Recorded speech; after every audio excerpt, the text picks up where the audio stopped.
હવે વિદ્યાર્થી મિત્રો આપણે એક્ઝામ્પલમાં આગળ વધીએ તો ગણતરી માટેના ચારક એક્ઝામ્પલ બાકી છે. થિયરી માટેના એક્ઝામ્પલ જે છે એ આના પછીના લેક્ચરમાં આપણે લેશું. બરાબર. તો દાખલા નંબર છે સ્વાધ્યાયનો 20મો દાખલો છે.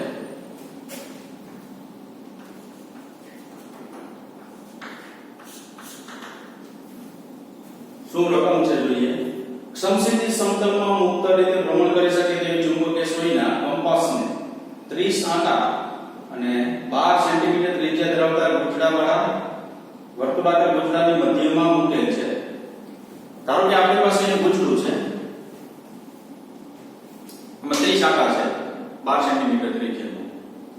એની વચ્ચે એક ચુંબકીય સોય આ મધ્યમાં મૂકેલી છે. બરાબર. વચ્ચેના વિસ્તારમાં વચ્ચે આમ ગુંચડું હોય આપણી પાસે, તો એની વચ્ચેનો વિસ્તાર માધ્યમ ખુલ્લો ભાગ હોય છે. આ ખુલ્લા ભાગની અંદર એક ચુંબકીય શું રાખેલું છે? સોય રાખેલી છે. પછી શું કીધું? સમક્ષિતિજ રાખેલી છે. આ ગુંચડું શિરોલંબ સમતલમાં મેગ્નેટિક મેરિડિયન સાથે 45 ના કોણે બનાવવાની દિશામાં રાખેલું છે. શિરોલંબ એટલે ઊભું સમતલ. ધારો કે ગુંચડું છે આમ, એટલે આમ ઊભું સમતલ. મેગ્નેટિક મેરિડિયન સાથે 45 નો ખૂણો બનાવે છે. એટલે મેગ્નેટિક મેરિડિયન કોને કહેવાય? તો કે આમ ત્રાંસુ પૃથ્વીનું ચુંબકીય ક્ષેત્ર હતું, એમાંથી જે આમ સમતલ તૈયાર થાય ને એને મેગ્નેટિક મેરિડિયન કહેવાય. આમ ઊભું સમતલ જે હતું, જે પૃથ્વીના ઉત્તર દક્ષિણ ધ્રુવમાંથી પસાર થતું હતું, એને ભૌગોલિક મેરિડિયન કહેવાય. એટલે ઊભું ભૌગોલિક મેરિડિયન હોય. આમ ત્રાંસુ કોણ હોય છે? Magnetic meridian. એની બંને વચ્ચે ખૂણો જેને ડેક્લિનેશન કહેવામાં આવે છે. તો અહીંયા તમને શું કીધું છે જુઓ. છેલ્લે B ની અંદર છેલ્લી લીટી જુઓ ને તો એવું કહે છે કે આ સ્થળે મેગ્નેટિક ડેક્લિનેશન શૂન્ય ધારો. મેગ્નેટિક ડેક્લિનેશન શૂન્ય ધારો એનો મતલબ શું? કે તમારે આ તમે ઉત્તર દક્ષિણ છે, નોર્થ સાઉથ, આ વેસ્ટ ના શું છે ઈસ્ટ, આવી રીતના છે. બરાબર. હવે આપણું પૃથ્વીનું ચુંબકીય ક્ષેત્ર છે ને આ હોય છે આ દિશા. તો અહીંયા કંઈક તમને ડેક્લિનેશન મળે છે. તો એનો મતલબ એવો કે આ પૃથ્વીનું ચુંબકીય ક્ષેત્ર હોય ને તો ડેક્લિનેશન કંઈક મળતું હોય, શૂન્ય હોતું નથી. તો હવે અહીંયા તમને એવું કીધું કે ડેક્લિનેશન શૂન્ય છે. ડેક્લિનેશન શૂન્ય એટલે શું? તો કે જે ચુંબકીય સોય ખરેખર આમ રહેવી જોઈએ, કે પૃથ્વીના ઉત્તર ધ્રુવ સાથે કંઈક ખૂણો બનાવતી દિશામાં આમ રહેવી જોઈએ, એની જગ્યાએ ડેક્લિનેશન શૂન્ય કરવું હોય તો આ સોય છે ને આમ ફેરવી આમ ઉપર આવી જાય. તો એનો મતલબ એવો કે અત્યારે જે પૃથ્વીનું ચુંબકીય ક્ષેત્ર તમને જે લેવાનું કીધું ને ખરેખર કેવું કીધું? પૃથ્વીના ઉત્તર ધ્રુવની દિશામાં લેવું.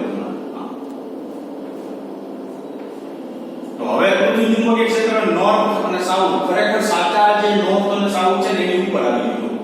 તો જો એની ઉપર આવી જાય ને તો એનો મતલબ એવો થયો કે એની ડેક્લિનેશન શું હોય છે? શૂન્ય હોય છે.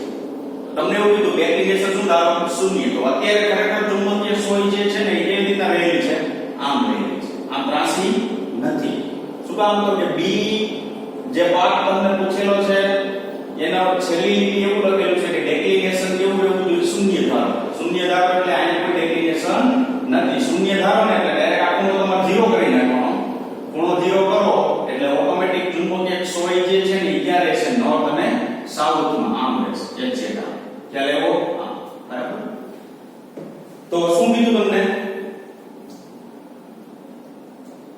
આ ગુંચડાનું શિરોલંબ સમતલ મેગ્નેટિક મેરિડિયન સાથે, તો અત્યારે આપણે મેગ્નેટિક મેરિડિયન એટલે ઊભું ધારવાનું નહીં. ભૌગોલિક મેરિડિયન અને મેગ્નેટિક મેરિડિયન એકબીજા ઉપર સમતલ થયેલા છે. મેગ્નેટિક મેરિડિયન સાથે ગુંચડાનું સમતલ એટલે શું લેવાનું હોય? ખબર છે તમને? ગુંચડાનું સમતલ એટલે તમારે જો ગુંચડું આમ હોય, આમ એટલે એનો આડછેદ જે છે ને એનું સમતલ લેવાનું. આડછેદ જે છે એનું શું લેવાનું થશે? સમતલ. તો આડછેદ જે છે એ સમતલ લેવા જાવ તો આ થશે. બરાબર. તો અત્યારે આ ગુંચડું શિરોલંબ એટલે આમ ઊભું રાખેલું છે. આ શિરોલંબ છે ગુંચડું ઊભું. ઈ મેગ્નેટિક મેરિડિયન સાથે 45 નો ખૂણો બનાવે. 45 નો ખૂણો બનાવે એટલે તમારે આમ કરવાનું. આ મેગ્નેટિક મેરિડિયન એટલે આમ છે. 45 નો ખૂણો એટલે ગુંચડું આમ થશે. ગુંચડું ખરેખર દોરવું હોય ને તમારે તો આમ દોરવાનું થશે. આમ એનું સમતલ આ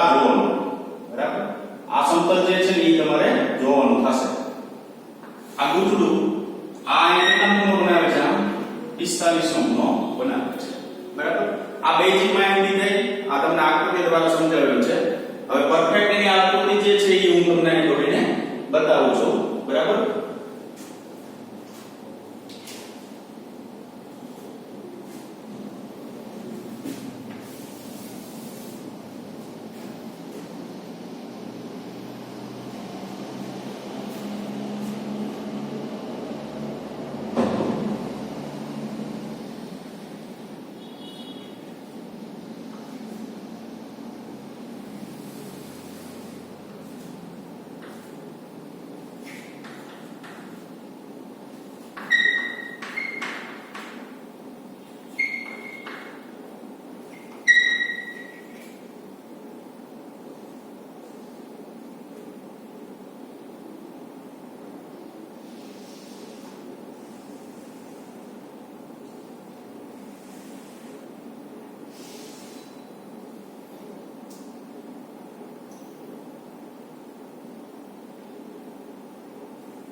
આ રીતના થશે આગળ જોઈએ રકમમાં શું કીધેલું છે જ્યારે ગુજરાતમાંથી પસાર થતો વિદ્યુત પ્રવાહ 0.35 એમ્પિયર હોય ત્યારે આ સોય પશ્ચિમથી પૂર્વ તરફ વહે છે પહેલા સોય જે છે ને આમ હતી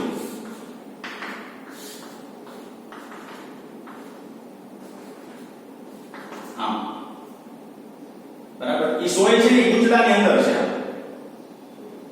ગુજરાત સમતલ જે છે આ સમતલ ગુજરાતનું સમતલ છે અત્યારે આપણે આમ કહેવાય અત્યારે સમતલ જે છે ને આમ એક્ઝેક્ટ ક્ષેત્રફળ સદિશનું નીચે આવે 45 નો ખૂણો બનાવે છે એવી રીતે રાખવું હોય તો આમ થશે આખું બરાબર એટલે અત્યારે આપણે જે ગુજરાત જે ધારવાનું છે ને કેવી રીતના ધારવાનું છે કે અત્યારે આપણે એક જ આટો દેખાય છે અત્યારે એ આટો છે ને આમ દેખાય છે આમ બરાબર આમ આમ આમ ગુજરાત હોય એટલે આટો આપણે નીચેથી જોવામાં આવે એટલે આ રીતના દેખાશે હવે ધારો કે એની અંદર પ્રવાહ જે છે ને એ આમ પસાર થાય છે જોજો બરાબર પ્રવાહ જે પસાર થાય છે આમ તો આમ પ્રવાહ પસાર થતો હોય તો મારે એવું કહેવાય કે આ જે છે ની પાછળની સાઈડ છે આ ધારો કે આગળની સાઈડ છે આમ પ્રવાહ પસાર થાય છે તો આ પ્રવાહ આમ પસાર થતો હોય તો આ ગુજરું જે છે ને એનું ચુંબકીય ક્ષેત્ર કઈ મળે ન મળે ગુજરાનું ચુંબકીય ક્ષેત્ર મળે તો આમ પ્રવાહ જો પસાર થતો હોય આમ બરાબર આમ પ્રવાહ જો પસાર થતો હોય તો પ્રવાહ દિશામાં આંગળી રાખો તો આંગળીનું રાખું તો મને ચુંબકીય ક્ષેત્ર કેવું મળે નીચે તરફ મળશે તો આમ ચુંબકીય ક્ષેત્ર કેવું મળશે નીચે તરફ મળશે તો ચુંબકીય ક્ષેત્ર નીચે તરફ મળશે તો આ ત્રાંસું આમ છે તો ત્રાંસું આમ કરું એટલે આમ છે આમ ત્રાંસું આમ પ્રવાહ પસાર થાય બરાબર આમ ત્રાંસું તો આ ચુંબકીય ક્ષેત્ર છે તો ઊંડો કેવો મળે મને નીચે તરફ તો મારે એવું કહેવાય કે ગુજરું જે છે ને એને લીધે મળતું ચુંબકીય ક્ષેત્ર આમ ધારો કે હું ધારી લો પરિણામી ચુંબકીય ક્ષેત્ર V1 વેક્ટર હવે પૃથ્વીનો સમસ્થિતિક ઘટક લેવો હોય તો એટલે પૃથ્વીનો સમસ્થિતિક ઘટક એટલે પૃથ્વીનું ચુંબકીય ક્ષેત્ર તમને કોઈ જગ્યાએ એમ કે પૃથ્વીનો સમસ્થિતિક ઘટક એટલે તમારે એવું ધારી લેવાનું પૃથ્વીનું શું ચુંબકીય ક્ષેત્ર તો પૃથ્વીનું ચુંબકીય ક્ષેત્ર છે અત્યારે મારે એવું કહેવાય આપણે એવું કીધું પૃથ્વીનું ચુંબકીય ક્ષેત્ર નોર્થ સાઉથ થી નોર્થ તરફ આમ છે તો આ ચુંબકીય ક્ષેત્ર પૃથ્વીની સપાટી પર છે ને તો પૃથ્વીનો સમસ્થિતિક ઘટક અથવા પૃથ્વીનું ચુંબકીય ક્ષેત્ર અમારે આમ નથી શું કામ તો કે ડેફિનેશન કેવું છે 0 જો ડેફિનેશન કે આપ્યું હોય તો પૃથ્વીનું ચુંબકીય ક્ષેત્ર આમ થશે બરાબર 0 કીધું છે એટલે સાચા ઉત્તર દક્ષિણ ધ્રુવ ઉપર લેવામાં આવે છે સાચા ઉત્તર દક્ષિણ ધ્રુવ ઉપર લેવામાં આવે તો પૃથ્વીનું ચુંબકીય ક્ષેત્ર કેમ થશે આમ થશે તો અત્યારે મને અહીં દોરવું જોઈ શકે શું દોરાય પૃથ્વીનું ચુંબકીય ક્ષેત્ર આમ છે મારે કેમ કહેવાય BH બરાબર હવે શું કીધું જો ચુંબક જ્યારે પ્રવાહ પસાર કરો ને તમે ગુજરાતમાં ત્યારે શું કીધું ચુંબકીય સોય જે છે ને ઈ પશ્ચિમથી પૂર્વ તરફ ગોઠવાય છે એટલે ચુંબકીય સોય જ્યારે પ્રવાહ પસાર નહોતો કર્યો ત્યારે આમ હતી નહીં નોર્થ થી સાઉથ થી નોર્થ હવે કેવી કીધી તો કે જ્યારે પ્રવાહ પસાર કરવામાં આવે ગુજરાતમાં ત્યારે સોય છે ને ઈ આમ ઊભી હોય ને આમાંથી ગોઠવાય એટલે મેં આ સોય દોરેલી જો બરાબર પેલા સોય આમ હતી હવે આમ ગોઠવાઈ જાય તો હવે અત્યારે હવે મારે એવું કહેવાય કે ચુંબકીય સોય જે છે એનું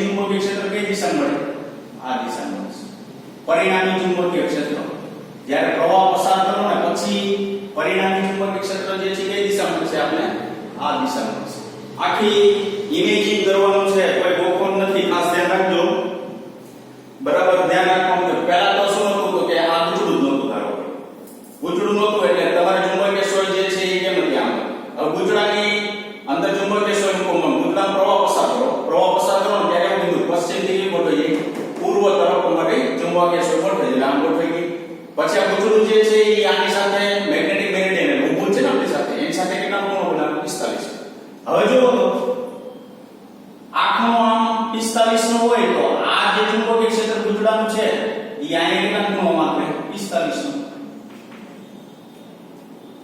45 નો ખૂણો આંતર છે આમ આ 45 હોય તો આ 45 થાય મેથેમેટિકલ ના નિયમ પ્રમાણે તો 45 થાય તો ખૂણાની પાસેની બાજુ અને આ સામેની બાજુ તો પાસેની બાજુ એટલે જો આ પરિણામી ચુંબકીય ક્ષેત્ર છે આપણી પાસે તો મારે અહીંયા લખી શકાય B1 cos 45 ના એ લખી શકાય B1 sin 45 આવું થાય હવે જો હું અહીંયા લખી નાખું કન્ડિશન આવી BH બરાબર B1 cos 45 BH બરાબર B1 cos 45 શું કામે તો કે આ જે નીચે તરફ જે ઘટક મળે છે તે B1 cos 45 ઉપર તરફ જે ઘટક મળે છે BH બે સમાન મૂલ્યના છે અને ઇક્વલ છે સમાન મૂલ્યના ને ઇક્વલ હોય ને એટલે આ અસર છે નાબૂદ થઈ આ BH વાળી અસર જે છે એ શું થઈ જશે નાબૂદ થઈ જશે એટલે આ જે અસર છે એ શું થઈ ગઈ નીકળી ગઈ તો cos ઘટક ટૂંકમાં શું થઈ ગયું આપણી પાસેથી ગાયબ થઈ ગયો cos ઘટક ગાયબ થઈ ગઈ તો વધ્યા ખાલી શું આપણી પાસે sin ઘટક એક જ વધે તો sin ઘટક એક જ વધે તો BH બરાબર તમે શું લખી શકો B1 sin 45 કારણ કે તમને પહેલો પ્રશ્ન એવો પૂછ્યો છે શું આ સ્થળે પૃથ્વીના ચુંબકીય ક્ષેત્રનો સમસ્થિતિ ઘટક શોધો તો આ સ્થળે પૃથ્વીના ચુંબકીય ક્ષેત્રનો સમસ્થિતિ ઘટક જે છે એ આપણી પાસે કેટલો થશે BH બરાબર B1 sin 45 શું કામ તો કે BH અને B1 cos 45 સમાન મૂલ્યના છે પરસ્પર કેવા છે વિરુદ્ધ દિશામાં એટલે એની અસર શું કરી નાખે નાબૂદ કરી નાખે તો વૈધુ કોણ ખાલી તો BH બરાબર B1 sin 45 હવે અહીંયા B1 કોણ છે ગુજડું જે છે ને એનું ચુંબકીય ક્ષેત્ર હવે ગુજડાનું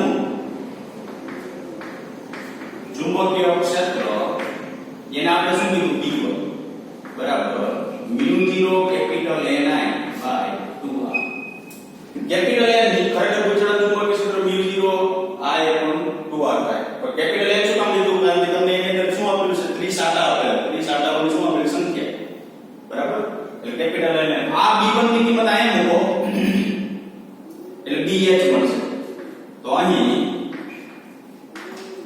BH બરાબર B1 બરાબર શું લખાય તો μ0 કેપિટલ Ni બાય શું થાય 2r તો μ0 કેપિટલ Ni બાય શું લખ્યું આપણે 2r લખ્યું હવે B1 બરાબર ઇન્ટુ આ શું લખાય sin 45 બરાબર હવે μ0 એટલે 4 પાઈ ઇન્ટુ 10 raised to minus 7 આટાઓની સંખ્યા આપણે આપેલી છે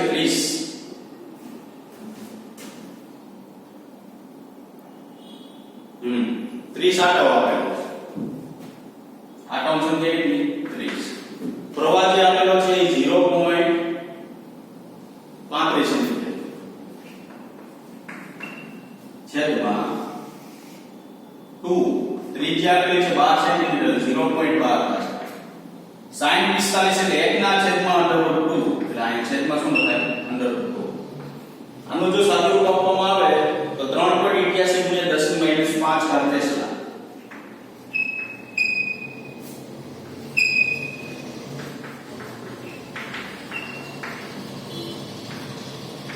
BH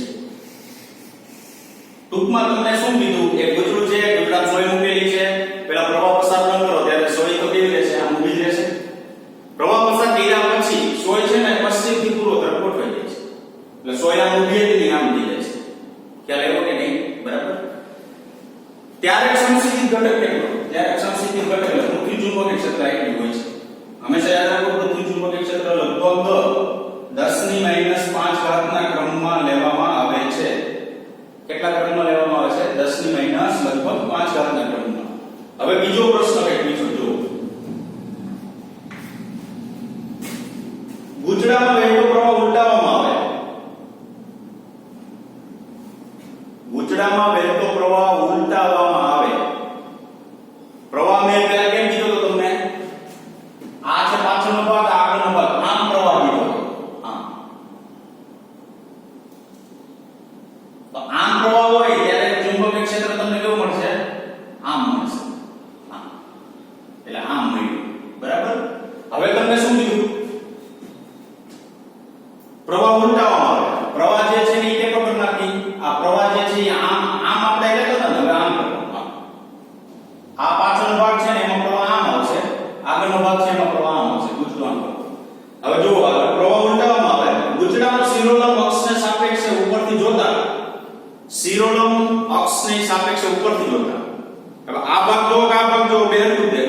હવે તમારે આમ જોવાનું છે, બરાબર? જોતા વિષમઘડી દિશામાં 90 નું કોણે ઘુમાવવામાં આવે. વિષમઘડી દિશા આમ આ ગુજરું છે ને આમ ફેરવવાનું તો સમઘડી થાય. હવે તમે કેમ ફેરવવાનું આમ? એટલે ગુજરું આમ હતું ને 90 નું ભ્રમણ કરો તો આ 45 નો ખૂણો કાપે એટલે ગુજરું એક ફેર સીધું થઈ ગયું.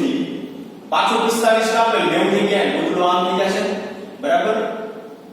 પ્રવાહ જે છે આપણે કેવો કરી નાખ્યો? ઉલટાઈ ગયો. હવે શું કીધું એને?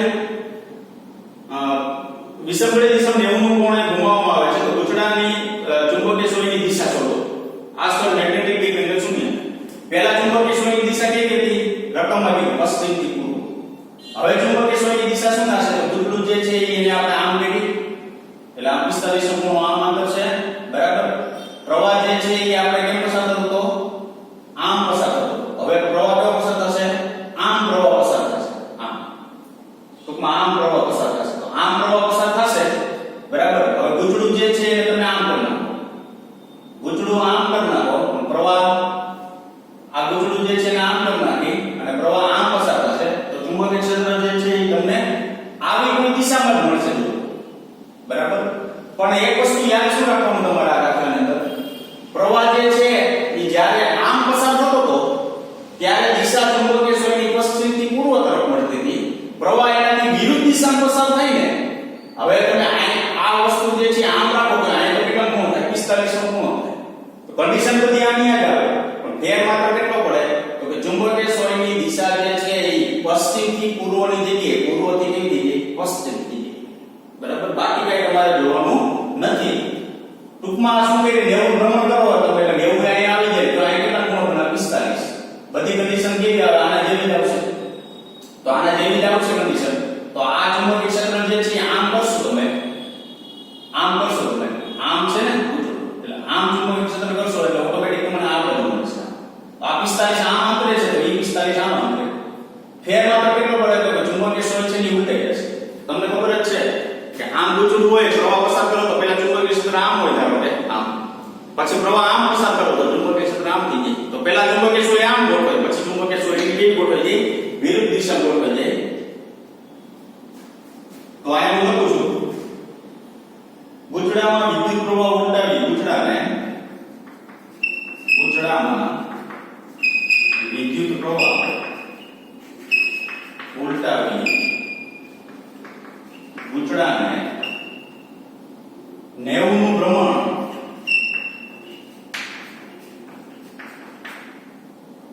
આપતા ચુંબકીય સોય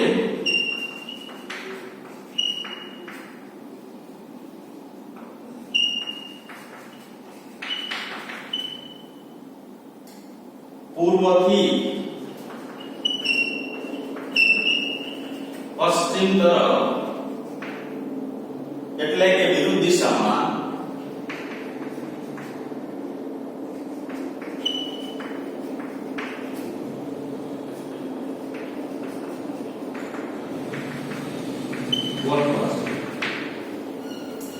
પ્રવાહ આમ પસાર થતો ઊંધો કરો એટલે કાઈ નહીં. સોય જે છે એ પૂર્વથી પશ્ચિમથી પૂર્વથી જગ્યાએ પૂર્વથી કેવી ગોઠવાઈ જશે? પશ્ચિમ તરફ, બરાબર? ચાલો એના પછીનો દાખલો છે સ્વાધ્યાય 22 નો દાખલો. ખાલી ખાસ સમજવાનો છે, સિમ્પલ દાખલો છે. આકૃતિ જે છે એ ખાસ સમજવાની છે, બરાબર?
સ્વાધ્યાયનો 22મો દાખલો છે. સમસ્થિતિ દિશામાં ગતિ કરતો અને એક સરખી ઊર્જા એટલે કે 18 કિલો ઇલેક્ટ્રોન વોલ્ટ ધરાવતો ઇલેક્ટ્રોન બીમ એટલે ઇલેક્ટ્રોન એમાં ગતિ કરતો જેનું કિરણ કોણ છે તેની ગતિની દિશાને લંબરૂપે સમસ્થિતિ સમતલમાં 0.4 કોસ જેટલું ચુંબકીય ક્ષેત્ર અનુભવે છે. એક ઇલેક્ટ્રોન છે ધારો કે અત્યારે આપણે ચુંબકીય ક્ષેત્ર બોર્ડને લંબરૂપે કેવું લીધું અંદર તરફ બોર્ડને લંબરૂપે અંદર તરફ જતી દિશા અહીંથી એક ઇલેક્ટ્રોન છે એ અંદર એન્ટર થાય છે અહીંથી એક ઇલેક્ટ્રોન છે એ અંદર શું થાય છે એન્ટર થાય છે જ્યારે ઇલેક્ટ્રોન અંદર એન્ટર થશે ત્યારે આપણે ખબર છે કે સાયક્લોટોનના નિયમ પ્રમાણે વર્તુળની ગતિ કરશે બરાબર તો કઈ દિશામાં ઇલેક્ટ્રોન ઉપર લાગતું બળ છે તો કે આપણી પાસે સૂત્ર આવું છે F વેક્ટર બરાબર q * v vector cross d vector વેગની દિશા આમ છે ચુંબકીય ક્ષેત્ર આમ છે પણ ધન પ્રોટોન હોય ને પ્રોટોન તો ઉપર તરફ ગતિ કરે ઇલેક્ટ્રોન હોય એટલે બળ આપણે શું કીધું હતું હથેળીને વિરુદ્ધ દિશામાં લેવું એટલે બળ આપણે કેવું મળશે નીચે તરફ મળશે એટલે એનો મતલબ એવો કે ચુંબકીય ક્ષેત્રમાં હોય લંબરૂપે ગતિ કરે એટલે ઇલેક્ટ્રોન ઓટોમેટિક આમ ગતિ કરશે એટલે આપણે આમ માર્ગ લીધેલો છે બરાબર આ B હવે આગળ શું કીધું 0.4 કોસ જેટલું ઉપર કે નીચે તરફ કોણાવર્તન શોધો હવે એવું કહે છે 30 સેન્ટીમીટર થશે ને ત્યારે આ જે ઇલેક્ટ્રોન બીમ છે કે ઇલેક્ટ્રોન જે છે ને એનું નીચે તરફ અથવા ઉપર તરફનું શું મેળવવાનું છે કોણાવર્તન મેળવવાનું તો આપણે ધારી લઈએ કે ધારો કે y જેટલું કોણાવર્તન કરે છે એટલે જે મૂળ દિશા છે એની સાથે કેટલો નીચે ઉતરે છે એ y જેટલો નીચે ઉતરે છે એટલે y જેટલું શું થયું એનું કોણાવર્તન થયું તો y જેટલું જો કોણાવર્તન કરતો હોય આ ઉપરથી આમ નીચે આવતો હોય કેટલું કોણાવર્તન કરે ધારો કે y જેટલું ઉપર કે નીચે શું કામ કીધું એને તમારી મરજી ચુંબકીય ક્ષેત્ર અંદર લીધું એટલે નીચે તરફ આવે છે બહાર તો એમ કે બહાર લેવું છે તો ઈ ઇલેક્ટ્રોન ક્યાં વહી જાય ઉપર તરફ એટલે ઉપર અથવા કે નીચે તરફ તો નીચે તરફ અથવા ઉપર તરફ કેટલું કોણાવર્તન કરે ધારો કે y જેટલું આપણે ખબર છે કે F બરાબર m પરથી તમે પ્રવેગને કરતા કરો તો f ના છેદમાં m એટલે પ્રવેગ અહીંયા EVB ના છેદમાં સ્મોલ m અહીં બંને જગ્યાએ મૂકી શકો EVB બરાબર એટલે અહીંયા પ્રવેગની નીચે તરફ પ્રવેગની દિશા શું કામ લીધી તો કે જે દિશામાં બળ હોય એ દિશામાં પ્રવેગની દિશા મળે એટલે અહીંયા તમે જે પ્રવેગ જે લીધો છે કેવો લીધેલો છે આપણે નીચે તરફ લીધેલો છે બરાબર તો નીચે તરફ લેવામાં આવે તો એનો મતલબ એવો કે f બરાબર EVB બરાબર પ્રવેગ જે છે કેવો મળશે આપણે નીચે તરફ હવે કાઉન્સમાં કંઈક આપેલું છે તમારે દળ કેટલું લેવાનું છે એ 9.11 * 10⁻³ બરાબર તો ખબર જ છે નોન આ સ્વાધ્યાયના મૂલ્યો એ ધ્યાનમાં રાખીને આપવામાં આવે છે કે તે તમને ટીવી માં ઇલેક્ટ્રોન ઘનતાનું વિસર્જન થઈને તેના સ્ક્રીન પર આપત થતા ઇલેક્ટ્રોન પર થતી પૃથ્વીના ચુંબકીય ક્ષેત્રનો અસર સમજાવે છે તો પૃથ્વી ચુંબકીય ક્ષેત્ર અને ટીવીની જે સ્ક્રીન છે એના ઉપર જે ઇલેક્ટ્રોન બીમ આપત થાય છે તમને જે ચિત્ર દેખાય છે બરાબર એના ઉપરથી આ મૂલ્યો તમને આપેલા છે એવું તમને અહીં એક નોંધ સ્વરૂપે આપેલું છે તો જો તો પહેલા તો ઇલેક્ટ્રોન જે છે સ્થિર સ્થિતિમાં હશે એન્ટર થશે એટલે પ્રારંભિક સ્થિતિ જે છે કે સાથે સ્થિર સ્થિતિ તો આપણે એવું કહેવાય કે અહીંયા થયું શું ખરેખર તો કે સ્થિતિ ઊર્જાનું ગતિ ઊર્જામાં રૂપાંતર થયું સ્થિતિ ઊર્જાનું ગતિ ઊર્જામાં શું થયું રૂપાંતર તો સ્થિતિ ઊર્જા ગતિ ઊર્જામાં રૂપાંતર થાય તો E * કેપિટલ V બરાબર 1/2 m સ્મોલ v સ્ક્વેર આ સૂત્ર જે છે બીજા ચેપ્ટરમાં આવ્યું બરાબર જો તમારી પાસે એકમ ધન વિદ્યુતભાર માટેની સ્થિતિ ઊર્જા V હોય એકમ ધન વિદ્યુતભાર માટેની સ્થિતિ ઊર્જા કેટલી હોય V હોય તો ઇલેક્ટ્રોન એટલે કે E વિદ્યુતભાર માટે સ્થિતિ ઊર્જા કેટલી તો કે E uv અથવા આપણે એવું લખીએ EV તમે લખો ને આ એટલે વિદ્યુતભાર છે તો V એટલે શું લખાય kq/r kq/r લખાય તો એક ઇલેક્ટ્રોન ઉમેરી દો એટલે સ્થિતિમાં ઊર્જા થઈ ગયું આખું એક ઇલેક્ટ્રોન ઉમેરેલ બે વિદ્યુતભાર એક કચરાને છેદમાં બરાબર તો આ સૂત્ર ઓલરેડી આપણે આગળ આવી ગયું છે આના ઉપરથી આપણે y મેળવવાનું કેવી રીતના મળશે તો સૌપ્રથમ તો આપણે વેગ મેળવવો પડશે કેટલા ઇલેક્ટ્રોન કેટલા વેગની અંદર એન્ટર થાય છે તે તો હું સ્મોલ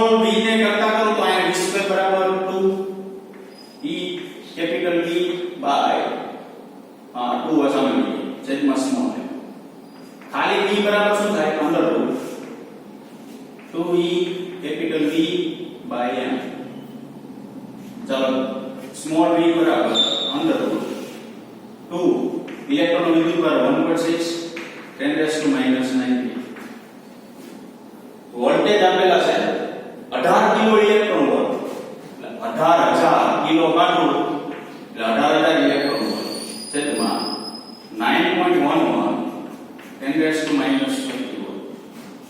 આનું અંડરરૂટ જો કાઢવામાં આવે તો વેગ તમને પ્રાપ્ત થશે 8 × 10⁷ મીટર પર સેકન્ડ. આનો અચળ વેગ મેળવ્યો તમે. આટલા વેગથી ઇલેક્ટ્રોન જે છે એ શું કરે છે? સતત ગતિ કરે છે. v બરાબર 8 × 10⁷ મીટર પ્રતિ સેકન્ડના વેગથી ઇલેક્ટ્રોન જે છે એ શું કરે છે? ગતિ કરે. તો v બરાબર 8 × 10⁷ મીટર પ્રતિ સેકન્ડ. હવે આગળ જઈએ તો સમય મેળવવાનો છે તથા અચળ પ્રવેગી ગતિના સમીકરણનો ઉપયોગ કરો. અચળ ગતિ ગતિ કરતો એટલા માટે અચળ પ્રવેગી ગતિના સમીકરણનો ઉપયોગ કરવા માટે આપણે પહેલા વેગ મેળવી લીધો, સમય મેળવી છે. સમય બરાબર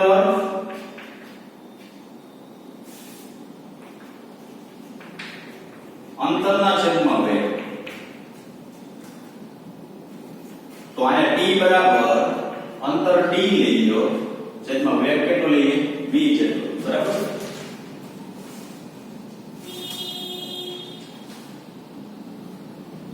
હવે કોણાવર્તન y બરાબર v0t પ્લસ 1/2at². પ્રારંભિક વેગથી જ્યારે એન્ટર થશે ને ત્યારે પ્રારંભિક વેગ શૂન્ય. તો જ તમને શૂન્ય હોય તો એ સ્થિર હોય. સ્થિર હોય તો જ શું મળે? અહીંયા સ્થિતિ ઊર્જા મળે. સ્થિર હતો ગતિમાં આવ્યો એટલે સ્થિતિ ઊર્જાનું ગતિ ઊર્જાનું શું થયું? રૂપાંતર. સંરક્ષિત ક્ષેત્ર છે. શું કામ? તો કે ગતિ કેમાં કરે છે? ચુંબકીય ક્ષેત્રમાં કરે છે. ચુંબકીય ક્ષેત્ર સંરક્ષિત ક્ષેત્ર. કરેલું કાર્ય સ્થિતિ ઊર્જા સ્વરૂપે સંગ્રહિત થાય તો સ્થિતિ ઊર્જાનું ગતિ ઊર્જાનું રૂપાંતર થાય. I0 V0t y બરાબર 1/2 શું થઈ ગયું? at². તો અહીંયા 1/2 પ્રવેગ અહીં લીધું એટલે અહીં લીધો તો પ્રવેગ ev t ના છેદમાં શું લખાય? Small m. સમય અહીંયા મળી ગયો છે d/v એનો શું થાય? સ્ક્વેર. તો 1/2 ev t ના છેદમાં small m d/v whole square. તો આ ev b d² છેદમાં 2m v². એક એક b કેન્સલ થઈ ગઈ. તો e b d² by 2m into v. તો માં ઉપરનો વેગ છે એ વયો જશે. કારણ કે d છે ને એ શું દર્શાવે છે? ડિસ્ટન્સ દર્શાવે. કેટલા અંતરે એ નીચે ઉતરે છે અથવા કેટલા અંતરે એ કેવો થાય છે? ઉપર તરફ ચડે. તો e એટલે ઇલેક્ટ્રોન છે તો 1.6 × 10⁻⁻⁹. b એટલે ચુંબકીય ક્ષેત્ર તમને આપેલું છે 0.4 ગોસ. એટલે 0.4 ગોસ છે એટલે 0.4 10⁻⁴. હવે b એવું કેટલા સેન્ટીમીટર? 30 સેન્ટીમીટર છે એટલે 0.3 નો સ્ક્વેર છેદમાં 2. દળ એટલે ઇલેક્ટ્રોનનું 9.11 × 10⁻31 લેવાનું અને v એટલે વેગ છે જો 8 × 10⁻7. તો આ y બરાબર આપણે શું મળશે?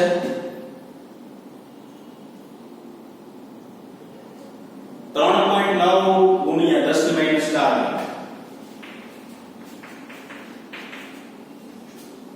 મીટર. તો આપણે એવું કહેવાનું ઇલેક્ટ્રોન જ્યારે ચુંબકીય ક્ષેત્રના લંબરૂપે એન્ટર થાય એટલે 30 સેન્ટીમીટર પછી 3.9 × 10⁻⁴ મીટર જેટલું કોણાવર્તન કરશે. કોણાવર્તન એટલે y જેટલો આપણે એવું કીધું નીચે ઉતરે છે તો y જેટલો નીચે ઉતરતો કેટલો ઉતરે? 3.9 × 10⁻⁴ મીટર.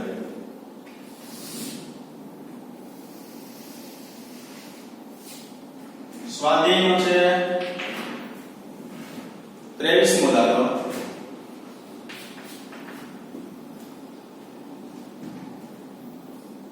પેરામેગ્નેટિક એટલે કે મીઠું. પેરામેગ્નેટિક તો લેવાનું NaCl. મીઠા સોલ્ટનો એક ટુકડો 2 × 10⁻24 પરમાણુની ડાયપોલ ધરાવે છે. ધારો કે આ એક છે ને મીઠાનો એક ટુકડો છે NaCl. એની અંદર ડાયપોલની મોમેન્ટની સંખ્યા આપી દીધી. કારણ કે કોઈ ટુકડાની અંદર જેટલા અણુઓ હોય એટલી ડાયપોલ મોમેન્ટ હોય. ડાયપોલ મોમેન્ટ અણુઓ જે છે એની સંખ્યા આપી દીધી. કેટલી છે? 2 × 10⁻24. જે દરેકની ડાયપોલ મોમેન્ટ 1.5 × 10⁻23 જૂલ ટેસ્લાનો છે. હવે જુઓ એક ડાયપોલ મોમેન્ટ છે ને એની એની મોમેન્ટ આપેલી છે. દરેક કીધું ને એટલે એકની મોમેન્ટ આપેલી હોય. આખા ટુકડાની મેળવવી હોય તમારે અથવા આખા નમૂનાની એટલે કે આખા મીઠાના જે તમને ટુકડો આપેલો છે એની કુલ ચુંબકીય ડાયપોલ મોમેન્ટ મેળવી તેનો ગુણાકાર કરવો પડે. બરાબર? શું કીધું તમને? એક અણુઓની સંખ્યા આપી દીધી એની અંદર પરમાણુઓની અને એક પરમાણુ એટલે કે દરેક પરમાણુ માટે ડાયપોલ મોમેન્ટ આપી દીધી. એટલે કે ધારો કે આની અંદર મારે કયો કે મીઠાનો ટુકડો છે એની અંદર 100 પરમાણુ છે. કેટલા? 100. એમાં એક પરમાણુ માટેની મને મોમેન્ટ આપી દીધી. તો 100 એ 100 મેળવવી તો 100 એ 100 પરમાણુ માટે તો એનો શું કરવું પડે? ગુણાકાર. આગળ આ ટુકડાને 0.84 ટેસ્લા જેટલા નિયમિત ચુંબકીય ક્ષેત્રમાં મૂકેલો છે અને તેને 4.2 કેલ્વિન સુધી ઠંડો પાડવામાં આવે છે. 0.84 ટેસ્લા એટલા ચુંબકીય ક્ષેત્રમાં મૂકેલો છે.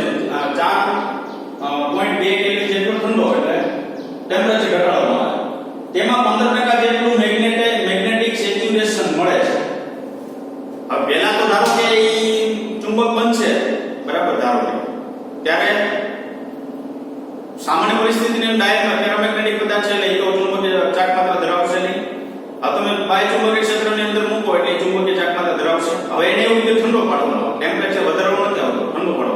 જ્યારે ઠંડુ પાડવામાં આવે ને ત્યારે આમાં પહેલા તો ધારો કે 100 ડાયપોલ મોમેન્ટ હતી કે નહીં, એમાંથી હવે શું બતાવે છે? મેગ્નેટાઇઝેશન કેટલાનું? 15 નું બતાવે છે. 85 જે હતી ને એનું ચુંબકીય ક્ષેત્ર આપને મળતું નથી. આમાં એવું છે, બરાબર? આગળ 2.8 તાપમાને 0.98 ટેસ્લા જેટલું ચુંબકીય ક્ષેત્ર માટે આ ટુકડાની કુલ ચુંબકીય મોમેન્ટ કેટલી હશે? તમને જે પહેલું ટેમ્પરેચર પહેલું ચુંબકીય ક્ષેત્ર માટે 15% બતાવે છે. હવે તમને એવું કીધું 15% ચુંબકીય ડાયપોલ મોમેન્ટ બતાવે છે. હવે તમને એવું કીધું કે ટેમ્પરેચર ફરી ગયું, ચુંબકીય ક્ષેત્ર ફરી ગયું, ત્યારે એની ચુંબકીય ડાયપોલ મોમેન્ટ કેટલી હશે? કાઉન્સમાં એવું પડે ક્યુરીના નિયમને પાલન કરો. તો હું તો પહેલા એ લખી શકું આમ નમૂનામાં એટલે મીઠાનો જે ટુકડો છે એમાં નમૂનામાં કુલ ચુંબકીય ડાયપોલ મોમેન્ટ બરાબર ટોટલ પરમાણુઓની સંખ્યા મારે લેવી પડે 2 * 1024 આ નમૂનાની અંદર આટલા પરમાણુઓની સંખ્યા છે ને એક પરમાણુ માટેની ચુંબકીય ડાયપોલ મોમેન્ટ આપેલી છે 1.5 * 10 - 23.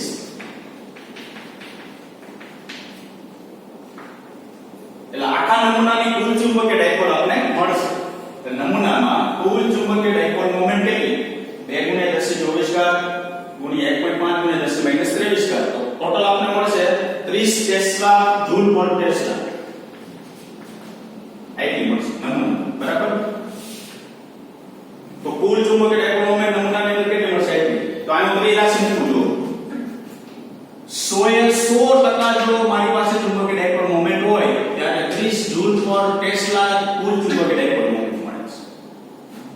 કારણ કે 100 એ 100% મળે ને આપણે એટલે પરમાણુ હતા અને એક પરમાણુ માટે ચુંબકીય ડાયપોલ મોમેન્ટ ગણી દીધી એટલે મળ્યા. એટલે કુલ આ 100% માટેની વાત થઈ. તમને 15% માટે ચુંબકીય ડાયપોલ મોમેન્ટ કેટલી? તો 15% માટે ચુંબકીય ડાયપોલ મોમેન્ટ મેળવવી હોય તો એના આપણે એમ પણ કહેશું ટૂંકમાં મેગ્નેટાઇઝેશન કેટલું. તો અત્યારે આપણે એવું કહેવાય કે એટલી જૂલ પર ટેસ્લા જે છે કુલ ચુંબકીય ડાયપોલ મોમેન્ટ ડાયપોમેગ્નેટાઇઝેશન મળે છે. કેટલું? નમૂનામાં 30 જૂલ પર ટેસ્લા. તો 100% 30 મળે 15% કેટલી મળે? તો 15 * 30 છેદમાં 100. તો તમને મળશે કેટલી? 4.5 જૂલ પર ટેસ્લા મળશે.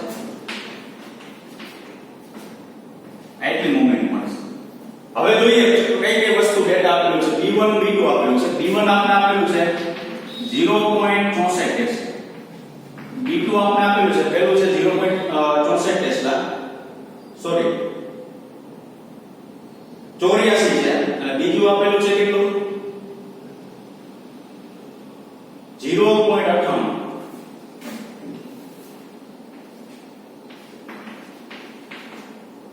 બરાબર. હવે M1 ઈ આપણે મેળવી લીધું. કેટલું? 4.5 જૂલ પર ટેસ્લા. M2 જે છે ઈ તમારે શું કરવાનું? મેળવવાનું છે. મેગ્નેટાઇઝેશન કેટલું? 15% ઈ મેળવવાનું છે. તો 15% જ આપણે મેગ્નેટાઇઝેશન મળે છે. બરાબર. આ 15% મળે છે પણ કેટલા? તો કે આટલા શું કહેવાય ચુંબકીય ક્ષેત્ર છે અને ટેમ્પરેચર કંઈક આપેલું છે T1 બરાબર કેટલા કેલ્વિન? 4.2 કેલ્વિન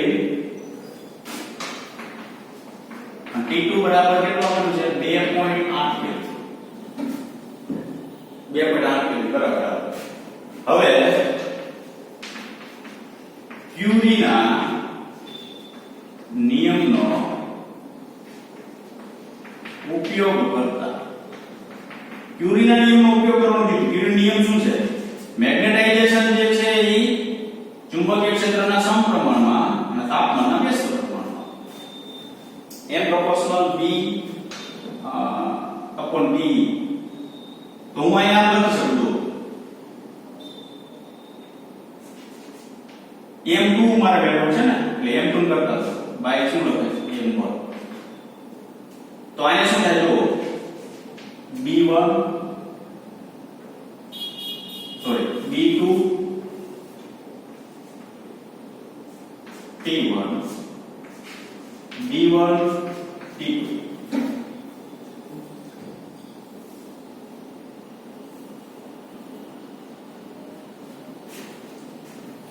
b1 આયા 2 ઉપર લીધા ને b2 છેદમાં t2 એવું આવે.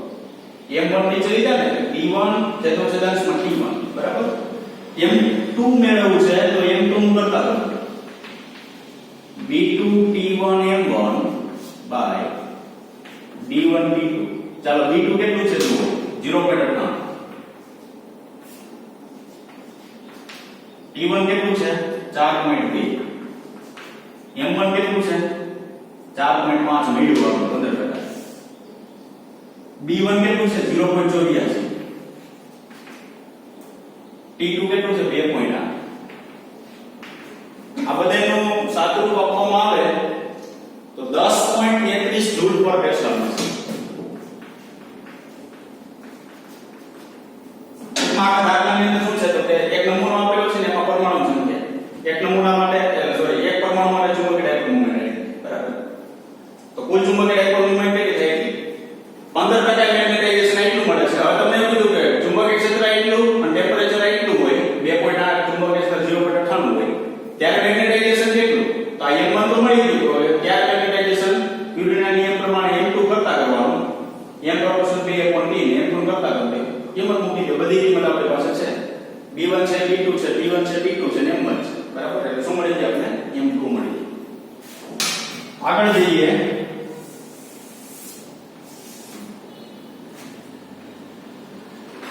સ્વાધ્યાયનો છે 25મો દાખલો.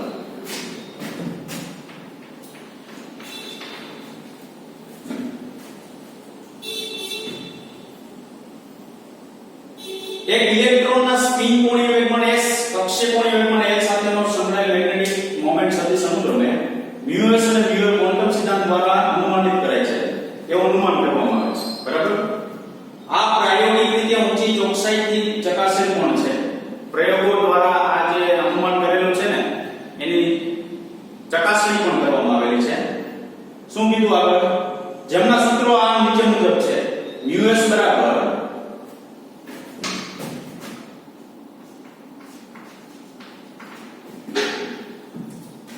minus e upon s e upon m into s અને mu l બરાબર minus e upon 2m into l.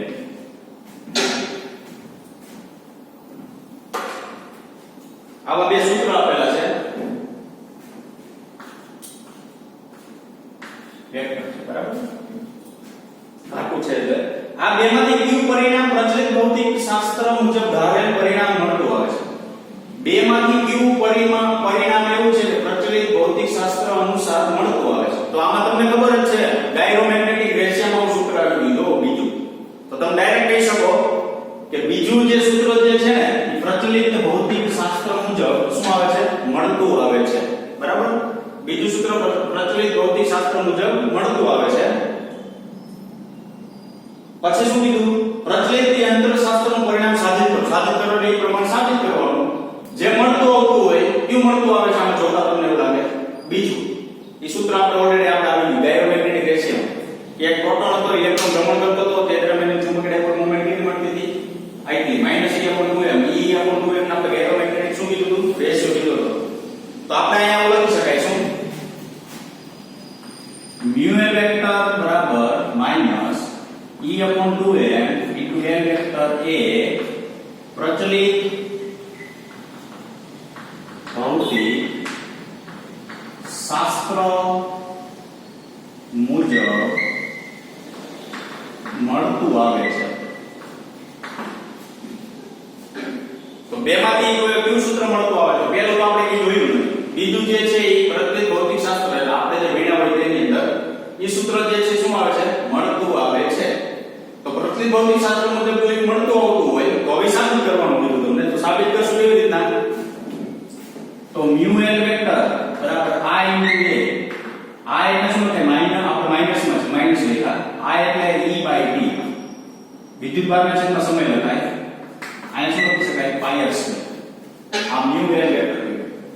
ખાલી l વેક્ટર બરાબર શું થાય? mdr. કોણીય વેગમાન છે, કોણીય વેગમાન બરાબર શું લખો? mdr.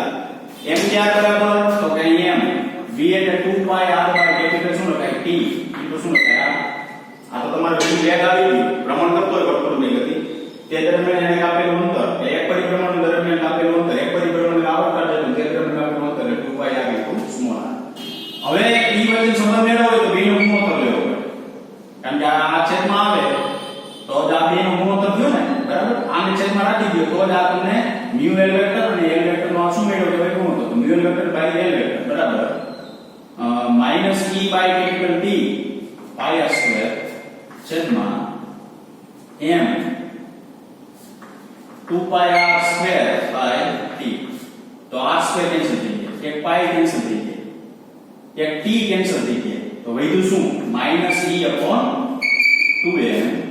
il વેક્ટર છે ને અહીં જોડો તો il વેક્ટર અને આ શું થઈ ગયું? mu l. આ શું થઈ ગયું? સાબિત થઈ ગયું. બરાબર? તો છેલ્લે આપણે શું લખશું? પ્રથમ સૂત્ર એ બીજા સૂત્ર કરતા બમણું છે. જો તો દેખાય છે? પ્રથમ સૂત્ર બીજા સૂત્ર કરતા બમણું છે. આ અડધું કહેવાય કારણ કે આ છેદમાં 1 છેદમાં 2 છે. એટલે આ કેવું થયું? અડધું થયું. છેદમાં 2 છે એટલે આ સૂત્ર કેવું થશે? અડધું થશે. આ એના કરતા કેવું હોય? બમણું કહેવાય. શું કામ? તો કે એમાં છેદમાં 2 નથી. એટલે અહીં આપણે પ્રથમ સૂત્ર એ બીજા સૂત્ર કરતા કેવું છે? બમણું છે. આગળ તેથી પ્રથમ સૂત્ર પ્રચલિત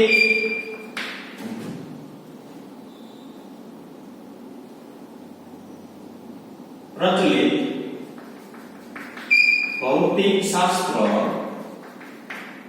સાથે મળતું નથી. જ્યારે બીજું સૂત્ર ભૌતિક શાસ્ત્ર મુજબ મળે છે. રેડી? બરાબર? ટૂંકમાં કાંઈ નથી કહેવાનું. કયું સૂત્ર આમાં જાણીતું છે? તો કે બીજું. તો એ સાબિત કર્યું. ચલો લખી નાખવાનું કે પહેલું સૂત્ર છે એ બીજા કરતા બમણું છે. બરાબર? ઓમાં છેદમાં 2 છે, ઓમાં નથી. ચલો એવું લખવાનું પ્રથમ સૂત્ર ભૌતિક પ્રચલિત શાસ્ત્ર મુજબ પ્રચલિત ભૌતિક શાસ્ત્ર સાથે મળતું નથી અને ઓલું પ્રચલિત ભૌતિક શાસ્ત્ર સાથે શું કરે છે? મળતું આવે છે. ખ્યાલ આવ્યો? બરાબર? તો વિદ્યાર્થી મિત્રો આપણે ખાસ સમજો.